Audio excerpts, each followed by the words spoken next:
Welcome to MedShark Insider with Bill Fukui, your expert host on all things medical marketing and SEO. Good morning, everybody. Bill Fukui here with another episode of MedShark Insider. And today I actually have the privilege of one of the more knowledgeable people that I've crossed paths with when it comes to business development in the med spa space. I've got the founder and CEO of the American Med Spa Association, otherwise known as AmSpa, Alex Thiersch, with us today. And number one, I just want to welcome you, Alex. No, thank you. It's a privilege to be here. I really appreciate it. I love doing these things. Love talking about the industry. And it's an honor to be here with you. Super. Well, let's go ahead and start. I'm going to jump right in. Give me a little bit of, for those that are not familiar with AmSpa, what is AmSpa? Yeah, no, and you know what's interesting, Bill, is as I get more into the industry, even more than I am, and I see what the opportunity is out there. There's a lot of folks who don't know about AmSpa, which was, we are a membership of about 4,000 members, and we're basically a society of med spas that our main goal is to provide legal, business, and clinical resources for med spa owners and providers. And we started about over 10 years ago, and we've been growing ever since. And it's an interesting story how we got here, but that's our main value prop, is we want to provide resources for the entire industry, including med spa owners and providers. Oh, that sounds great. So what inspired that 10 years ago? Let's go to reverse engineer here. What were you doing prior, and where did this come from? So I'm a lawyer by training. I like to call myself a recovering lawyer because not everyone likes lawyers, but and that's really how this all came about. I had my own practice. I was at a kind of a larger litigation firm doing all sorts of different employment litigation, discrimination cases, things like that. Opened my own firm, and one of the first clients I got through somebody who was working in my office was this RN, and she was a med spa owner who was having difficulty with the state of Illinois because of some of the ways that she was running her med spa. She was, operating somewhat illegally, in that she didn't have proper supervision, things like that. But she was also she was just this brilliant kind of marketer and was making millions of dollars. Mm-hmm. And through that, with the help of a regulatory attorney that I knew, we were able to help her. But that was kind of the genesis of me learning about the industry. And then as a result of that, I think, what I learned, and which is, it's always interesting because I feel like some of these lessons are still apropos today, which is that I learned that, number one, obviously the industry was very, very big and very quickly growing, had so many disparate pieces to it as far as, RNs, MDs, PAs, NPs. But most importantly, there wasn't a resource for legal and compliance information. And a lot of folks, in fact, most folks, were doing things very, very well, but they were doing them largely illegally. They didn't have the right ownership structure. They didn't have the right supervision. They didn't have the right delegation procedures. And so selfishly, I started what was first the Illinois Med Spa Association as a kind of a way to market my legal practice. And then along with another attorney that I hired, we started building out kind of resources and guidance on all 50 states.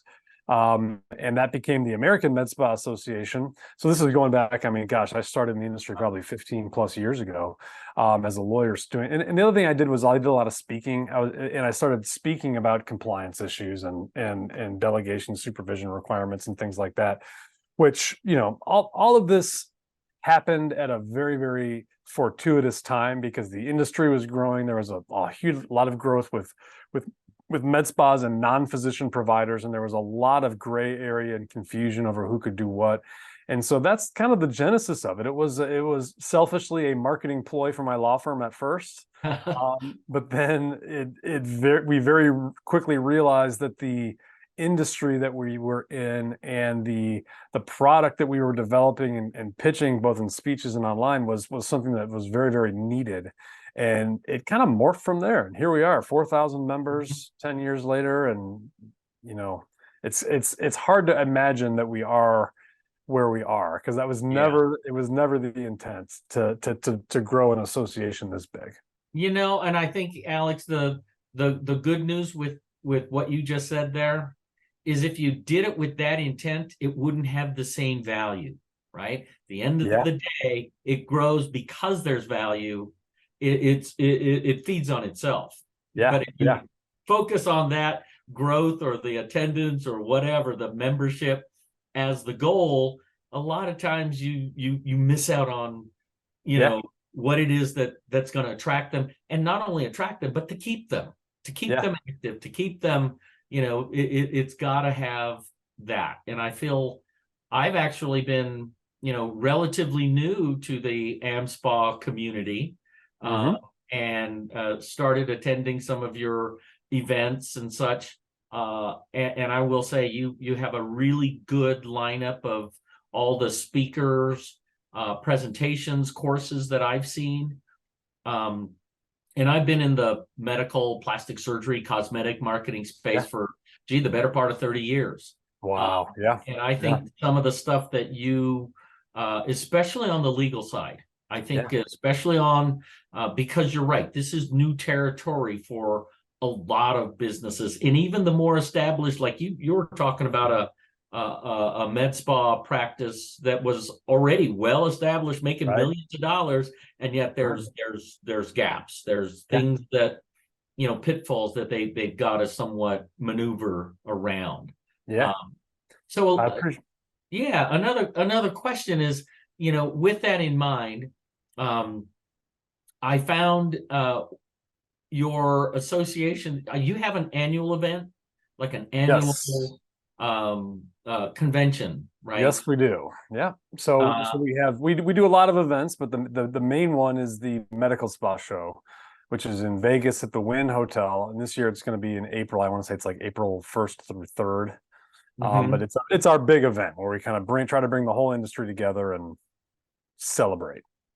Well, and I will say you guys do a really good job in terms of not only just promoting it, but I think because the substance is there, you get a lot of businesses, practices, and even vendors that are wanting to participate with you. So this last year, I was a Johnny come lately, honest truth be told, Johnny come lately, and I'm like, and I was reaching out, and they're saying, "Oh no, we've been sold out for months." No, I know.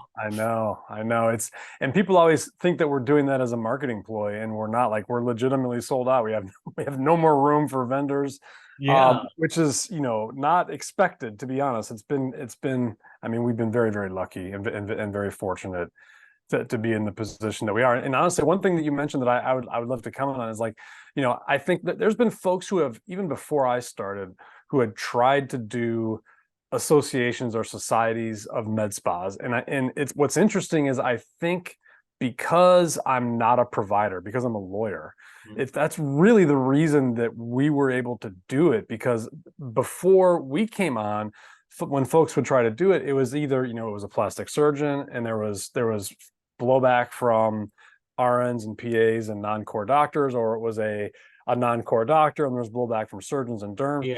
And so there's kind of this, this tension, and the fact that we came on and we were able to provide something that everybody needed, just because of the fact that my focus is on legal, is really what's caused this. And that's same thing for the events. I mean, our whole, I have nothing to do with building the event, so I have to thank my team for that. They're the ones who do the branding and marketing and put it all together. But what I have always been involved in, and what we've always striven to do is make sure that we're providing information and content that people actually need, right? So it's what are the pain points that they're having right now? What are they facing? And then let's put on not just consultants and and other slick type speakers, but actual owners and providers who are going through it and who have the same pains and are facing the same challenges, have overcome those challenges, and then share their information. And that's the one thing probably that you saw that I think a lot of folks see about the MedSpa show. And this is just kind of our industry. This is nothing I can take credit for, but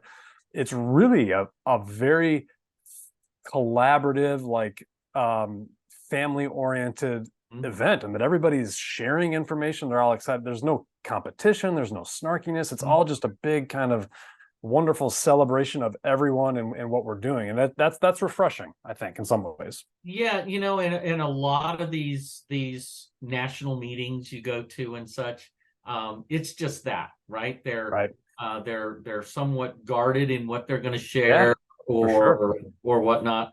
I would say all the events that I've participated in, number one, the collaboration, I think that's a key word. Yeah. But also just the energy level. Yeah. This is, there is a chemistry, I think, that happens when you put the right people in an environment or in a room. You sometimes can't manufacture it, but there is a chemistry that happens. But I've experienced that with a lot of not only the vendors that you have at some of these, but also the attendees, etc. Yeah, I think it's it really speaks to the med spa industry, which and I think part of that, Bill, is that it's become an industry unto itself, and it didn't start that way. So Right. in many ways, a lot of the folks have had over the years a little bit of an inferiority complex, a little bit of a chip on their shoulder, because we started out, this was always surgeons and derms who were doing this at first.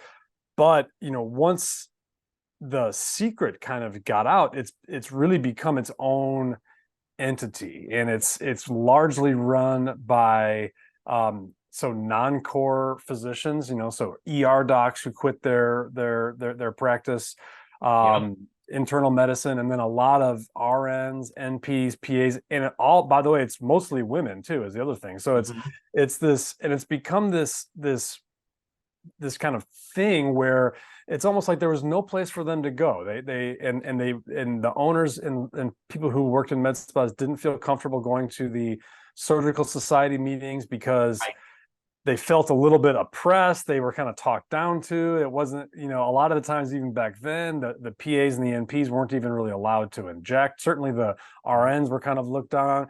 And so we just, I hate to keep saying it's, kind of fortune and just luck, but like we happened to hit this at the exact right time and put something on where they could all kind of come together, and it's built upon itself. So it's been really exciting to watch. And I just can't be happier for the people who, like, at the MedSpa show. And for those of you who haven't been, like, please come. It's so much fun. It's just that like you said, the energy. It's just everybody who it's like you finally find that place where you belong, where you can meet people who are just like you, who are speaking your language, and it all just kind of happens over one long weekend. So I can't wait. It's going to be exciting. Yeah, and I think the other thing too is not only are they getting good information, I think you touched on it earlier, the goal is for them to take things that they can do themselves, right? We as business owners and entrepreneurs, a lot of the things, we all try to do things ourselves, right?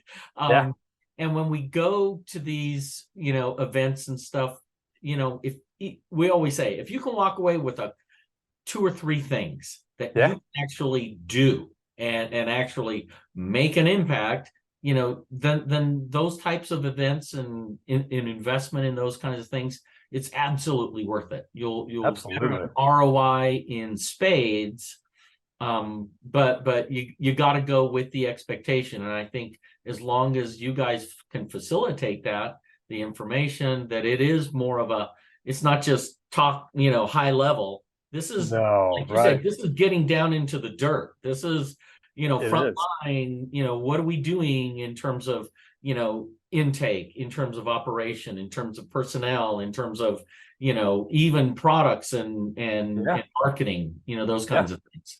So yeah, I mean, two kind of points on that, because I think that's you're talking about what can make really a good meeting, and I think what we've learned are really two things, and you know this, I'm sure, from your time in it, is number one, a lot of the people who are running med spas and who are starting med spas just don't have any of the technical or business expertise to do so. And this is not learned in nursing school or med school. So they kind of graduate, they open their own place, and they're just kind of, doing it, driving with the windows painted over. That's one thing. And then the other thing is that we've seen, and you'll know this from the years you've been in practice, is that the way that events were constructed over the years has changed. And when we did the medical spa show, we modeled it interestingly after the original Vegas cosmetic surgery, VCS, as well as Dr. Right. Stephen Diane, who's someone I know, had something called the Mastering the Business of Aesthetics program. We're talking like 07, 08. Right. And what they had done in those programs is bring in the business side, the marketing, all that stuff. And what we did is we just said, we just want to take that to another level and say, like, we know that folks don't have the training.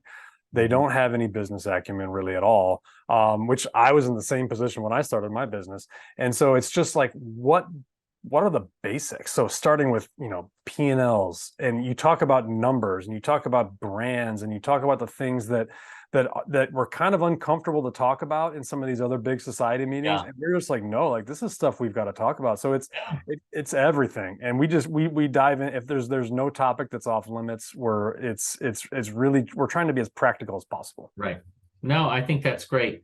And before we got on today, I kind of shared with you what I like about having you on the show is, rather than somebody that's, kind of just in their own little thing, you kind of see the industry as a whole. You've been your position, the people that you network with, and the people, the vendors that you communicate with, etc. You have a much more broad vision of kind of what's going on. So I'm just going to ask you, as the person that I respect, and I respect your opinion, what do you see in the next year? And then after that, what do you see in the next 5 years with this industry? Yeah. Boy, if I knew that. If I just had that crystal ball, this would be so much easier for both of us. But you're right in that I do have a very unique perspective, because I am like 80,000 feet, not even 30,000 feet, because I'm talking to the owners and industry and worldwide even, and seeing these things, but I'm not like in the weeds, doing injections or anything like that. So I think, first of all, the industry is on incredibly solid footing, and we've seen explosive growth over the last couple of years. Obviously, COVID had a little bit of of something to do with that for a bit. Interestingly, though, this year and this summer has been the first time in a while where we've seen a bit of a kind of a slowing. Some med spas have been a little quieter this summer than they were in the past. Now that's starting to pick up again, so I think that was literally just a seasonal thing. But the one thing I like to tell folks is, well, there's two things. One is that through the last two kind of major economic calamities that the country has had, the 2008, 2009 recession, where things really turned sideways in the med spa industry, and then COVID, what we have seen is the med spa industry grow and thrive and evolve through that. And we've proved the underlying concept that these treatments, number one, are here to stay. People are going to continue to pay for and seek treatments that make them look and feel better, right? I think that's something that's never going away.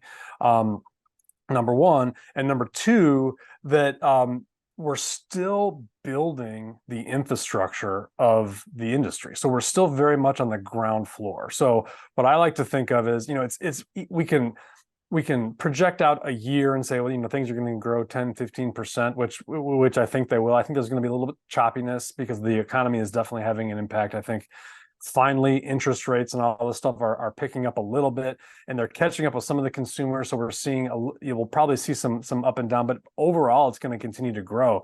But you look out 5 years from now, I mean, the average age of a person's first treatment is now, early 20s, and the population of med spas in that early age group, the 18 to 25 to 30, that's the fastest growing segment of mostly all med spas, including males, right? Including males. So what I always tell folks is, like, goodness, I mean, these people don't need it. They don't. I mean, they're 20 years old. They don't need Botox yet. They don't need, they're healthy, and they look youthful already. Imagine what happens when that population cohort is 40, Right. in the next 10 years, and the Gen Zers that are, and the millennials who are now, in their 30s and in their 40s. There's that population. Most of them have not tried treatments, because still, when you look at the overall statistics, the main amount of the main group of people who come to med spas are in that 35 to 50 range. They're in that older range. So we still haven't hit millennial Gen Z to enter that group. So the folks who are doing it are just doing it preventatively, but there's this whole massive area of a group of people out there who have yet to actually get treatments. And as the treatments become more and more, the efficacy is proven, the technology improves, the stigma, if there is even one anymore, is removed, which I think that's been pretty much taken care of by the Kardashians and others. So that's no longer an issue. But I can't see how this industry is not going to be a massive global phenomenon for years to come. Specifically when you start mixing in things like wellness and anti-aging and weight loss and things like that. Right. Yeah. No, and you kind of, you hit on something that I was hoping you did, is there's a segment of our consumer population that is still underserved, right? Oh yeah. It is completely underserved. And that demographic is now, the young families, and I'm glad to hear you kind of share that, the population that is the fastest growing are people that don't necessarily need it. Like you said, this is not need-based business. This is want-based business, right? Yeah. It is people that want to look, feel better, and it affects them and the people they're around. So, the good news with this business is, I always said it very similar to orthodontics like 20, 30 years ago. You have walking billboards out there. They didn't hit the market a lot of times because they got so much word of mouth, because the results were so good, and they see that you can visually see a difference, right? That's absolutely. That's a huge point. And especially now with social media, and we're such a, what we're doing it, we couldn't do a podcast 10 years ago like this, now we're able to do it face to face over Zoom. And I think it's really interesting. This confluence of factors all came together at the same time.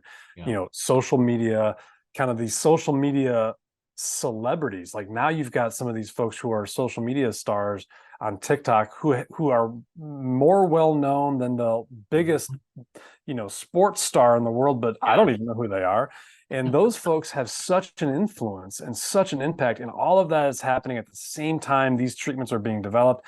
You have folks who, and some of the results are truly extraordinary when you see how it impacts people, and it's life-changing for some folks, when you have these. And that can't be understated. And it's all, I think there's obviously, there's the other side of it where people get overtreated, and that's a little bit, that has to be addressed as well. But I think the trajectory that we're on, with the confluence of things that have come together, technology, social media, celebrity, we're such a visual culture right now. So everything is done on camera with our phones, and we are in the perfect place at the perfect time. And there's still time for folks who want to get in. Like, there's nothing but, like, growth ahead for the foreseeable future worldwide. Yeah, and I love the fact that you're talking about the things that are, if even if you're not in this yet, you need Yeah. to. If you're interested in this, man, there's plenty of room at the table, right? It's plenty of room.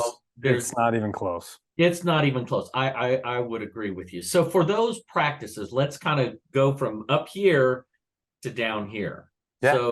So what would you say for somebody that is that new person that's really looking into doing this? What would your advice be? What would you say would be, I don't know, the most important, I don't know if there is such of a thing, but the things that comes to mind, what would you tell a new practice? So somebody that's, in the early stage of this, what advice would you give them that they can walk away, even with this, from this program, that they can walk away with? Yeah, no, I mean, it's a great question, and I'll kind of repeat what I say at the beginning of all of our boot camps, which you mentioned before. We do these what we like to think of as intensive business training for people who want to run a successful med spa, and we do them all over the country. We're doing one in Miami, and I think maybe a week and a half.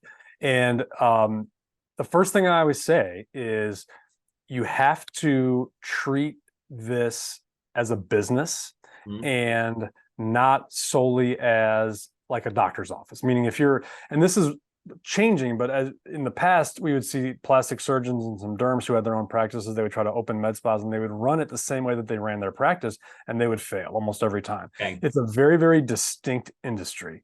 You have to, it mixes, retail concepts, obviously the practice of medicine, hospitality, issues and things that come in from running beauty salons. It's this, not to mention it's a confluence of 5 or 6 different medical licenses all in one, all trying to operate. So you really have to treat it seriously, treat it like a business, and make sure that you do the basic things really well and go slow.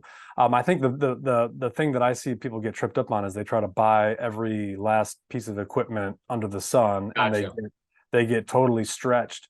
But the one thing I always say to people is just answer the phone. Like when you open the door, the number one thing, answer the phone. I can't tell you how many practices are out there. The phone is ringing, it goes to voicemail, it's never returned. Like there's so much opportunity out there. You don't have to steal patients. You don't have to badmouth anybody. Open your doors, answer the phone, do things right, be circumspect with how you operate, and you're going to be fine. I don't care where you're located. I don't care what your name is. I don't care, what type of real estate you have.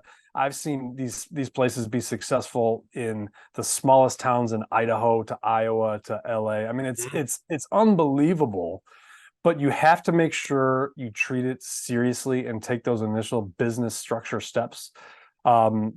Take that seriously and get those done. Otherwise, it's a competitive business and you can run out of money. It's an expensive business. Yeah. So that's the main thing. That's really, really good advice, because a lot of business and even clients of mine have started to do med spas, just thinking, oh, well, we'll just, I'll hire an esthetician and we'll just, we'll start marketing it and really not look at it as a separate entity. So a question to you: for the practice, an established dermatology practice or an established plastic surgery practice that's highly successful, right? Yeah. Does it make sense as you as a business, consultant, as an attorney, does it make sense to set up a separate entity?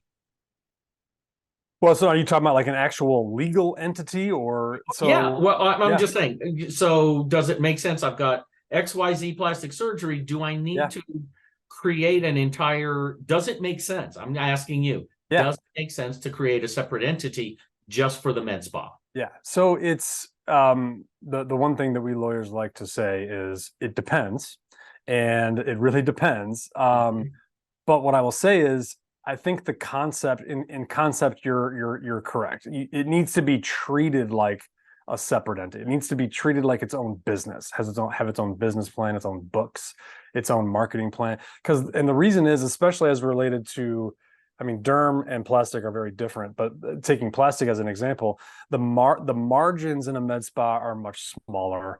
The price of upkeep when you're talking about machines, it can be greater. You need a much more patient flow. You need your return patients are something that is incredibly important. I believe on that. Yeah. And so it becomes, what you end up developing is the most important thing becomes the experience. So who's answering the phone, who's sitting at the front desk, all of those things matter 100% more in a med spa than they do in other places. So I mean, yes, you have to, conceptually, you have to treat it as a separate entity. I always like to advise people to create a separate entity, particularly if you're a plastic surgeon. There's some benefits there. What I will say is this, though, for plastic, the best med spas we've ever seen have been affiliated with plastic surgery offices. And then when I say best, I mean largest, right? So there's we're talking $20-25 million in revenue for a single location, and the reason is that they have everything, right? So they can kind of combine everything. But if you run it like a plastic surgery office, you'll go out of business, because that's just it's not going to work. I mean, if you don't have those processes in place to create a memorable experience for a patient, where they want to come back, and you're the only one they're going to go to, because they have to come back 2, 3, 4, 5, 6 times a year. And that's not how it works with surgery or with derm. So it's like, you really have to shift your thinking. And that's why I do like treating it as a separate business. Whether you do legally or not is a whole nother question that you need to discuss with your lawyers. And I do like the idea, and it, from a legal or financial standpoint, having a separate entity. I mean, there's, as you said, it depends, right? Yeah. But the one thing you touched on, I think, is probably the biggest factor in that, isn't that? It is ownership. It is the people in those entities look, eat, sleep, drink, think differently. Yes. As this entity, as opposed to it just being, oh, that's just something that we offer, right? Right. Exactly. When they own it, it is ownership. That element of taking ownership and vision is very different. When they separate, whether it's legally or not, you've got a separation. That's exactly right. Up here, right? You said it better than I did. Yeah. I mean, it's when a surgeon or a derm runs it as either like an afterthought or an extension of their current practice, just because they think it's going to lead to more patients or whatever, it just doesn't work. It's you're creating a whole separate living and breathing being that needs to be fed and nourished in a way that's very, very different than what they're used to. And the ones who figure that out, the ones who can separate, oftentimes it's getting somebody totally separate to own and run it, right? So even though maybe they're owning it, they're not running it. They're not the ones who are in charge of running the marketing or handling the patient experience. And they shouldn't be. They should be doing what they do best, which is, practicing surgery or derm. So when those that figure it out really, really crush it. And it's kind of exciting to see. And we're seeing that more and more. Yeah, no, I love the insights, Alex. We've had some very good conversations, and every time I talk to you, I feel like, oh, gee, I never thought about that either. Well, same. No, I mean, it's such a cool industry to be in, and obviously with you're in kind of multiple industries that are tangential to what med spas are. But I mean, you've been in these industries when they started. Have you ever seen anything like this med spa industry? I mean, it's a totally different thing.